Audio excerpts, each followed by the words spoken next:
Alexandre Dubé.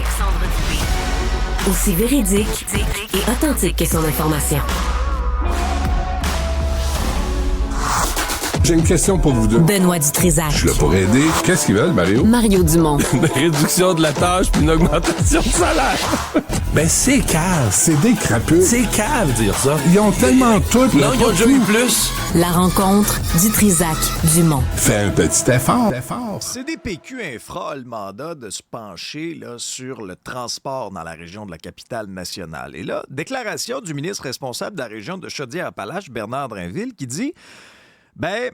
la CDPQ Infra va proposer un troisième lien entre Québec et Lévis d'ici les prochains mois. On parle de juin. Benoît, Mario, bonjour à vous deux. Bonjour. Mario, est-ce que Bernard Drinville a trop parlé? Ben non, lui ensuite là était parce qu'il s'adressait à la Chambre de commerce de Lévis hier. Donc on comprend que c'était un discours, tu sais, comme député, ministre régional. Ça devenait un discours très, très important, là, tu sais, dans son... Tu t'adresses pas à la Chambre de commerce tous les jours. Et il a fait le tour des dossiers. Il lui dit qu'il n'y a rien amené de neuf, là. Parce que dans le mandat de la CDPQ Infra, c'est dedans, puis c'est vrai, là, sur papier, c'est là. Reste que, entre vous et moi, politiquement, je pense pour une bonne partie de l'électorat, on ne sait plus trop, le troisième lien... ça a été abandonné une fois. Après l'élection partielle de Jean Talon, le premier ministre a ramené ça.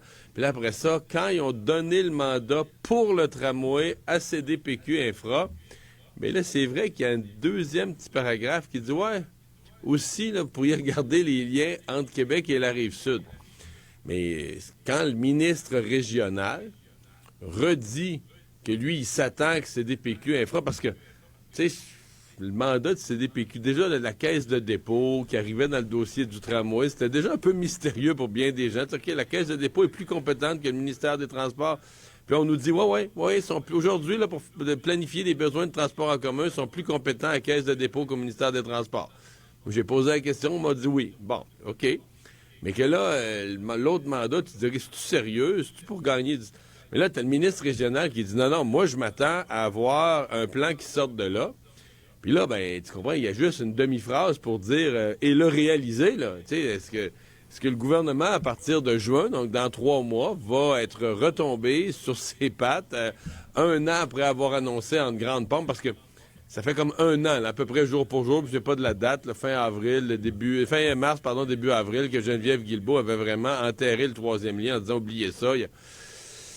Est-ce qu'on est en train vraiment de le ressusciter complètement et de le remettre là, dans la programmation des projets gouvernementaux? En tout cas, c'est ce qu'il y a bien des gens qui espèrent à Québec, mais ça aurait été toute une année pour le dossier du tunnel ou du pont éventuel Québec-Lévis.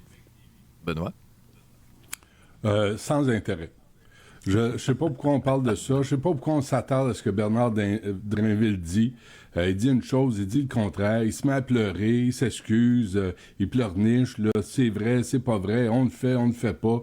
On peut pas. On est capable, on n'a pas les moyens. Hey. Vous nous appellerez quand vous serez décidé. Vous nous appellerez quand vous aurez des plans, puis quand vous aurez un budget qui a de l'allure, pas 10 milliards. Puis, tu sais, on le sait, là, les trois, là. Faites un pont, sacramouille. Faites un pont avec des voitures puis avec un transport en commun dans le milieu. Même moi, je suis un sans-dessin, puis je me dis, c'est-tu si compliqué? T'as-tu besoin de la caisse de dépôt qui vont s'asseoir, analyser? Combien ça coûte, ça, en plus, l'analyse de la caisse de dépôt? Combien ça coûte, en plus, du bureau qui était prévu, le troisième lien? Alors, Bernard Drinville puis la CAQ, là-dessus, entre ce qu'ils disent puis ce qu'ils font, là, ils prétendent, ils vont, ils annoncent, ils en parlent, ils suggèrent, puis il se fait rien. Fait qu'appelez-nous quand vous serez prêts, puis nous autres, on vous dira si ça a de l'allure ou pas. Mais d'ici là, sacrez-nous patience, travailler, puis décider. Je sais pas pourquoi c'est si long. La caisse de dépôt, c'est pas le gouvernement, Benoît, eux autres, ils font ce qu'ils disent.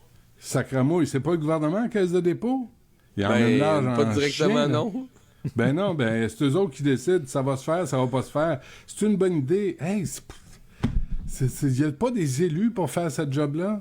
Là, Drainville l'annonce dans une chambre de commerce. Ben moi, je m'arrête pas à cette nouvelle-là. Je suis désolé. T'sais, appelez-nous quand vous serez prêts. Ah, Benoît, faites un pont, mais mettez-les pas à 10 pieds à côté des deux autres. Non, mais ça, Merci. tu ris, vois? Alexandre, mais il y a encore On des l'a. gens qui revenaient avec ça récemment, rajouter un troisième pont, le coller sur les... Ah, là, Moi, ouais. je trouve ça vraiment bizarre, là, parce que l'idée, c'est de sortir du modèle fer à cheval, là, tu sais, d'avoir une espèce de voie de contournement, une continuité de circulation. Si tu rajoutes un troisième pont à la même place, je veux dire, tu viens engorger Ouais. les mêmes autoroutes sur la rive nord et sur la Ouais, rive ouais. sud. Là, t'as Ah non, de t'as une grâce. voie de plus pour traverser le On n'est fleuve. pas ce mais tu viens- scénario-là. Non. Non, mais Mais tu sais, c'est il y a pas parce encore des gens qu'Éric qui le Duhem l'a proposaient il y a proposé. quelques mois seulement, là. C'est pas parce qu'Éric Duhem l'a proposé que c'est une mauvaise idée. Là. Tu sais, Non, Non, mais pas ça le dépend, scénario où d'Éric ça Duhem. dépend où on le place. Ben, hey, sais-tu quoi? Ça prend combien de temps pour remplacer un pont, là? Vraiment, là, c'est ça la vitesse à laquelle on travaille au Québec? Tu sais, c'est ça à la vitesse à laquelle on réfléchit, puis on pense, puis on décide. Hey, on est un escargot, on a un peuple d'escargots, puis on est là, puis ça prend des années puis des mois. Souvenez-vous le temps que ça a pris pour remplacer le pont Champlain. Là, c'est fait, il est Le pas résultat est payé. Le résultat est magnifique. Mais il est le super pont beau, ce Champlain, pont-là. on y a pensé longtemps avant de débloquer Hey, les ça a budgets, été mais la long. réalisation, à mon avis, c'est un record de rapidité. Le Ouais. pont Champlain, Comme ça. ça s'est vraiment fait rondement, là. Et de coups. Une fois décidé, oui, ça a été long. parce qu'on a appelé un Des fois- consortium étranger pour le faire. Mais là, au Québec, tout est long, tout est lent. Puis là, t'as des ministres qui pleurnichent parce qu'ils changent d'idée puis ils peuvent pas remplir leurs promesses. Arrêtez de faire des promesses, arrêtez de faire des discours, prenez des décisions, puis on va les financer, puis on va passer au prochain appel.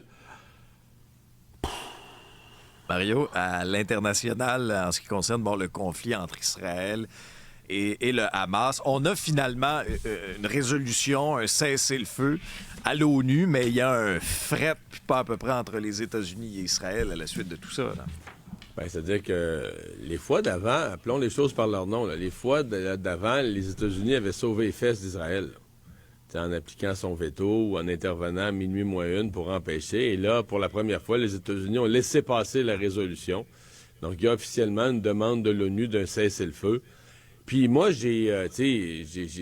au lendemain du 7 octobre, là, j'ai certainement défendu ardemment le droit d'Israël de répliquer, de désarmer le Hamas, là, de se défendre, de mettre en place les mesures pour que ça ne se reproduise plus, là, pour ne plus vivre sous la menace d'un groupe terroriste. Mais là, je pense que la planète au complet commence à trouver, là, quelques 6 mois plus tard, que ça peut plus durer. Là. Je veux dire, on est rendu... Je sais qu'éradiquer le Hamas, là, on est rendu en dessous des hôpitaux, dans des tunnels. Je comprends la complexité de l'opération. Mais là, les dommages collatéraux, les dommages humains, la situation humanitaire à Gaza est rendue intolérable. Et même les alliés les plus... C'est le Canada qui était un allié proche d'Israël qui a décroché en cours de route. Mais, décroché moi, je suis peut-être pas d'une d'accord. façon assez chaotique, là, sous une motion du NPD.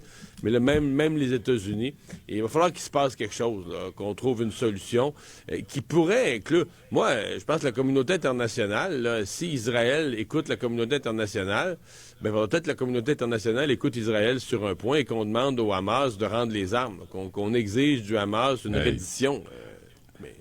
Hey, ça vient de gueuler, ça vient de beudeler encore une fois Allah Akbar à Moscou. 150 morts à peu près, 285 blessés. Ouais, mais là, c'est pas les gens de Gaza qui ont demandé non, ça. Là. ça vient de gueuler le 7 octobre. Le 6 octobre, il y avait un cessez-le-feu. Là, il faut se rappeler, là, le 7 octobre, ces sauvages du Hamas tuent, violent, torturent des gens pas armés, des civils. L'ONU, Conseil de sécurité, un cessez-le-feu de la part de Moscou face à l'Ukraine, ça leur tente pas. C'est quoi cette affaire-là? Ils détiennent encore, 134 otages, le Hamas. Avant toute chose, là, tu vas les libérer. On négocie pas avec des terroristes, avec des psychopathes, des malades mentaux. Ça a beudelé à la Akbar à Charlie Hebdo. Ça a beudelé à la Akbar au Bataclan. Combien de fois on va endurer ça? Puis là, t'es rendu que l'ONU vote avec l'Iran. Puis l'Iran est comme ça, super. L'Iran qui viole, torture, arrête des femmes qui portent mal le voile. Est-ce qu'on est rendu complètement cinglé? Le ministre des Affaires étrangères de l'Égypte applaudit la résolution. Mais l'Égypte refuse des réfugiés Ouais, gazaouis. ils ferment les portes. À Rafah, ouais. Êtes-vous complètement malade? Est-ce qu'on a perdu complètement le sens de ce qui se passe? Le 6 octobre, il y avait un cessez-le-feu. Le Hamas a passé à l'acte. Aujourd'hui, le Hamas joue au matamor, détient encore des otages. Et là, on dit à Israël, non, arrêtez. Israël se bat pour son existence. Puis là, on s'en prend encore à Israël. Je suis d'accord, il faut que la population palestinienne soit à l'abri. On est d'accord avec ça. Mais d'abord et avant tout, le Hamas, et là, tu as le Qatar qui vient jouer aux négociateurs à Gandhi, alors que le Qatar abrite les dirigeants du Hamas. Tu me niaises-tu, là? On a-tu perdu le sens de ce qui se passe? Fait que le Qatar joue à l'arbitre, aux négociateurs, tout en abritant les pires crapules sur la planète qui ont tué, violé, brûlé des enfants. Non, mais là, Benoît, c'est qu'Israël est allé pas mal loin en pas mal de temps puis a perdu ses alliés. C'est-à-dire que la notion du lendemain du 7 octobre, du droit de se défendre, puis de se défendre, moi, dans ma tête, c'était au sens large, de te défendre aussi contre de futures attaques. C'est-à-dire que si tu veux plus avoir de futures attaques, il faut que tu désarmes, tu désorganises un groupe terroriste qui est juste l'autre bord de ta frontière. Ben oui, commencer par le Hamas, là, puis je pense qu'Israël va dire, OK, c'est correct. C'est assez. Récupérer les otages, régler le Hamas, arrêter de les protéger, ces sacramouilles-là. Puis là, Israël va arrêter de bombarder. Je suis d'accord, il faut qu'il arrête de bombarder, surtout les populations civiles. Ben, je suis d'accord avec ça. Ben, mais je pense que c'est ça le sens du cessez-le-feu, là. Ben, cessez-le-feu avec le Hamas, puis on les convoque, puis le Qatar les livre à la justice. Le Qatar protège les dirigeants du Hamas qui ont attaqué le 7 octobre, puis après, ils viennent jouer aux négociateurs. Sérieusement. Benoît, tu as des nouvelles de New York pour les vacances de Pâques? Tout le monde allait à Pâques, tout le monde allait à New York à Pâques à une certaine époque, nous aussi. Mais sincèrement, si vous allez lire le New York Post, là, ça vous tente d'avoir peur. Là. Si vous voyez, vous voulez voir ce qui va arriver à Montréal bientôt, là, des augmentations de 50% depuis 2019 des agressions dans le métro. 3 personnes qui ont été poignardées lundi seulement. Un policier a été tué lors d'une arrestation en pleine rue. Il y en a un autre qui a été poussé sur les rails. Le métro n'a pas pu arrêter. Il l'a tué. Ça, c'est à New York. J'ai vu une vidéo d'une femme blanche qui a dit, là, on peut plus marcher sur la rue sans crainte de se faire frapper comme ça, par hasard, par un autre malade. New York, là, moi, j'y vais plus, là. Je suis allé il y a 7-8 ans, là. Je n'y retourne plus. Puis déjà, il y a 7-8 ans, à Times Square, il y avait des crottés qui se promenaient. Puis il y avait, tu sais, c'était pas, avec les enfants, là, c'était pas invitant, ben. Alors, je ne sais pas ce qui se passe à New York. Le maire Adams a dit, il faut que ça arrête la violence. J'ai cru entendre une autre mairesse que je connais. Tu sais, la violence, c'est non. Je suis désolé, mais écoute, c'est pas rassurant. Moi, j'ai pris le métro à New York en me sentant absolument en sécurité. Là, c'est fini, ce temps-là. Là. Je dis pas qu'il n'y a pas de problème de sécurité à New York, là. Mais je suis allé le printemps passé, c'était pas si pire. T'es revenu, là? Ouais. Mario, t'es revenu en un seul morceau? Avec tous mes morceaux. Benoît, es-tu avec des enfants? Oui. Ouais. Oui, en faisant des choses raisonnables, là, mais oui. Irresponsable. Ben, ça dépend quel quartier tu fréquentes. Tu sais, si tu restes dans... Mais nous autres, à Times Square, là, il y avait des gars... Tu restes dans les zones plus touristiques puis tout ça, là. Tu vas pas dans le fin fond des quartiers résidentiels inquiétants. Moi, je me promène sur Manhattan, tu sais, je fais pas juste la petite run, là. Mais quand j'allais avec les enfants, il y avait comme 3 gros pouilleux qui étaient déguisés, je vous jure, en Batman puis en Capitaine America. Puis là, ils approchaient les enfants, puis là, ils se faisaient poser avec les enfants, puis après, ils venaient te voir pour avoir de l'argent. Oui, ça, il y a ça. Il était pas sympathique, là. Pas agréable. Là. Puis la faune était différente. Fait que tu rentres chez vous à 8 heures le soir, t'es peut-être pas pire, tu sais. Mais soyez sur vos gardes. Bon. Mais tu penses que c'est ce qui s'en vient à Montréal? Ben, regardez les chiffres qui sont sortis la semaine passée dans le métro. Le sentiment d'insécurité chez les gens. le nombre d'agressions des employés. Il y a des quartiers pires que d'autres. Là. C'est sûr que si tu te promènes ici, au centre-ville, en pleine nuit, regarde derrière ton épaule. Là. Ben, je pense que oui. Pas de chance. Benoît, est-ce qu'on doit rembourser le Ozempic pour la perte de poids? La semaine passée, j'ai fait une entrevue avec Dr. Julie Saint-Pierre qui s'occupe de l'obésité. Puis elle m'a posé... Puis je voulais lui parler de la faim, comment ça fonctionne la faim. Puis à un moment donné, elle a dit, je sais pas pourquoi on rembourse pas Ozempic et tous les autres médicaments pour combattre l'obésité. Puis il y a un article dans le journal aujourd'hui, l'Ozempic fait mal à Coke et à McDo. Puis là, tu dis... il serait temps d'y réfléchir sérieusement parce qu'on sait que l'obésité affecte, est en lien avec le cancer, la maladie cardiaque, l'hypertension, le diabète. On sait tout ça. Alors, si on est capable de réduire l'obésité, peut-être qu'on va être capable de réduire les maladies qui sont associées à l'obésité. Puis peut-être que ça vaudrait la peine de commencer à évaluer, voir. Ça vaut-tu, est-ce qu'on devrait rembourser ces médicaments-là pour aider les gens à perdre du poids, puis peut-être pas avoir de maladies conséquentes à l'obésité? Ouais, il faut être sûr qu'il n'y en a pas d'autres, là, parce que pour l'instant, l'Ozempic, je comprends, c'est le remède miracle pour perdre du poids, là. Mais il y a Ribelsus, il y en a 3-4. Oui, non, mais là, il y a il semble y avoir quand même certaines conséquences secondaires, des effets secondaires. Là, c'est comme tout nouveau, tout beau. Un médicament qui était pour le diabète, là, quelqu'un s'est rendu compte que si tu prends ça coupe l'appétit, tu perds du poids.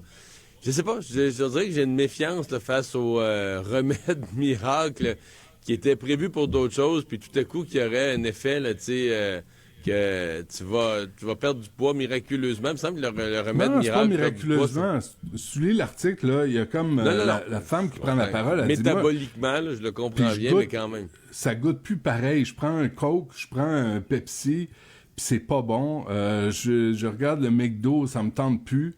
Ben c'est peut-être ça parce qu'on a été, pas mal lavé du cerveau avec toute la malbouffe, là, avec toute la publicité, le budget de publicité pour toutes les cochonneries. Hier, je jouais aux cartes avec les enfants, puis là, à un moment donné, tu sors un bol de chips, là, tu manges ça, il est 8h30 du soir. Hey. Là, tu dis, ben non, qu'est-ce que tu fais là? Mange pas de chips le soir. Mais parce que c'est délicieux. Moi, je le sais, ça c'est tentant. C'est vrai que c'est tentant. Benoît Mario, merci à vous deux. Salut.